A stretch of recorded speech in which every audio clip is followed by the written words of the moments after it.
In today's video, I'm going to teach you Squarespace tutorial, how to connect a third-party domain to your website. Start on your Squarespace dashboard and open the site you want to work on. From the home screen, select the option to get a custom domain.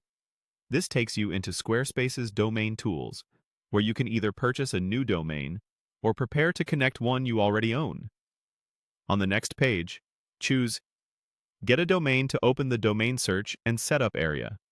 Click into the search field and type the domain you're interested in. Keep it short, memorable, and free of special characters if possible.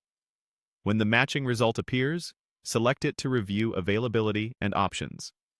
Choose the option that fits your needs, confirm the price and term, and proceed to checkout.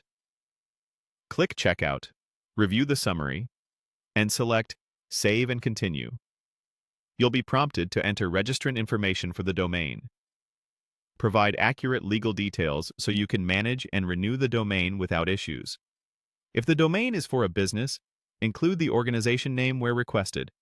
Note that organization names may appear in public records, so use the proper entity information for your company.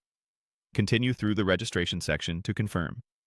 Once your selection is finalized, head into Settings and open Third-Party Tools. This area houses external connections and verification tools you might use alongside your domain. Click into Third-Party Tools again from the list to view your options and make sure everything matches your plan. If you rely on services like analytics, search verification, or other integrations, this is a good moment to confirm. Those will work smoothly with your domain once it's connected. When everything looks set, return to your main site view and choose Publish your site.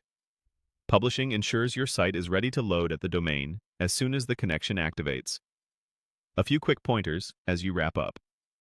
If you purchase the domain through Squarespace, most DNS settings are configured automatically, though it can take time for changes to propagate across the internet.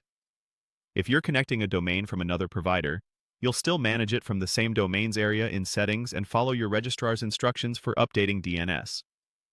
Watch for any required verification emails to finalize ownership.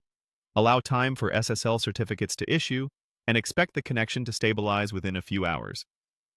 Finally, clear your cache and test your domain in an incognito window. Once it resolves correctly, your site is live and ready to share.